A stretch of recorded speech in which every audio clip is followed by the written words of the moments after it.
السلام عليكم، أهلا وسهلا فيكم مشاهدينا. إن شاء الله تكونوا بخير وصحة وسلامة. وصفتنا لليوم هي البانكيك الأوفر على الإطلاق، وصفة جدا اقتصادية، بدون بيض، بدون حليب، بدون زبدة. وأحلى شي فيها أنها سريعة دغري بتجهز، يعني إذا إجاكي ضيف الغفلة اعمليها دغري بتجهز معك.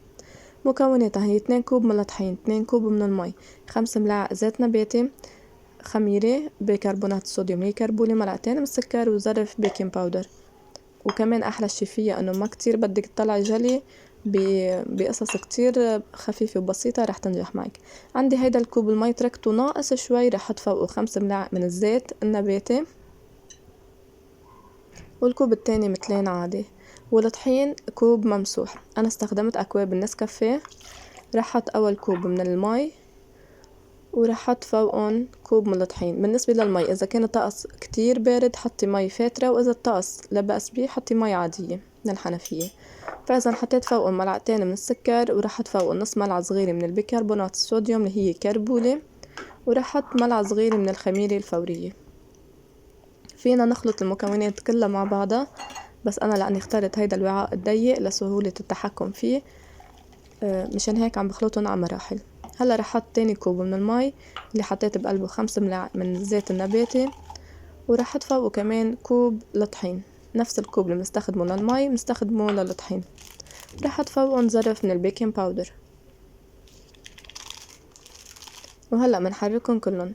بالنسبة للحليب، إذا بتحبي إنه يطلع طعم البانكيك شوي دسم، فيك تحطي ملعقتين من الحليب الباودر، بيعطيه طعم حلو. بس أنا لأنه حكينا أنه الأوفر والأكثر اقتصادا لهيك ما حطيت. فإذا شايفين القوام بدنا إياه يكون قريب جدا من قوام الكيك، شوي تقيل، ما تخليه رخو، ما بيمشي الحال. رح أحطهم بأي شي يكون هيك إلوش مثل القمع لسهولة التحكم فيه، واتركهم يرتاحوا 10 دقايق. هلا بمقلي محميينها كتير منيح، بس نبلش نحطهم بنخفض درجة الحرارة وبنبلش نحط. بالنسبة لأحجامهم انت اختاري الحجم اللي بيناسبك. أنا بحب أعمل هيك أحجام صغيرة بيطلع شكلهم مهضوم أكتر، ما كتير رح ياخدوا وقت على النار، دغري بتجهز معنا ب3 دقايق، بتكون أقل من 3 دقايق، بدقيقة يمكن بتستوى. مثل ما شايفين هيك، بس نحس إنه الأطراف نشفت معناتها من تحت صارت أخدت اللون المطلوب وصارت جاهزة، بنقلبها. ولا أحلى من هيك. بس ملاحظة، اختاري مقلي تكون ما بتلزق، مشان انتي ما تتعذبي فيهم، ومشان ينجحوا معك دغري ويكونوا سهلين بالشغل. فإذا انه كل ما قلبنا مجموعة بنحط مجموعة تانية، وحاولي قد ما فيكي وسعي بالمقلي مشان قد ما فينا نوفر غاز ويجهزوا معنا بوقت أسرع. مثل ما شايفين أنا بوسعلن وبحط غيرن بهيدي الطريقة لتجهز معنا كل الكمية. ولا أسهل من هيك، جدا سريعة، لأنه مثل ما حكينا بدها أقل من دقيقة بتكون مستوية معنا على الميدان. شوفوا اللون اللي أخدته، ما شاء الله لون ذهبي، هيدا الاستواء المطلوب. ولا أحلى من هيك ولا أنجح من هيك. وصفة جدا اقتصادية، جدا سهلة وكتير سريعة. ومثل ما حكينا إذا أجاكي ضيف الغفلة دغري بتجهزيها، مكوناتها متوفرة بكل بيت، واقتصادية وسريعة التحضير وسريعة الاستواء. فإذا شوفوا ما شاء الله ما أحلاهم. مثل ما قلنا رح نعمل الكل بنفس الكمية بنفس الطريقة لتخلص معنا كل الكمية. فإذا شوفوا ما شاء الله كمان بيعطونا كمية حلوة، مع انه استخدمت اكواب صغيرة، اكواب النسكافيه، بس عطوني كمية كتير حلوة. هلا بتحبي تقدميهم مثل ما هني هيك ملخبطين، او بتحبي تحطيهم بطريقة شوي مرتبة للتقديم.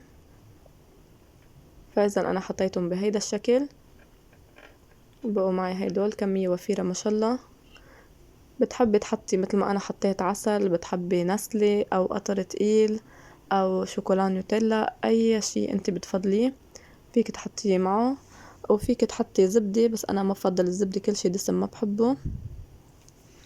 وانا حبيت زينهم بالمكسرات النية اللي هي اللوز، هيك بكون حصلت على طبق حلو بالتحلو على الترويقة، هيك طيب وبغذي. هي وصفة جدا خفيفة على المعدة وبنفس الوقت بتشبع، وطيبة وسهلة وسريعة.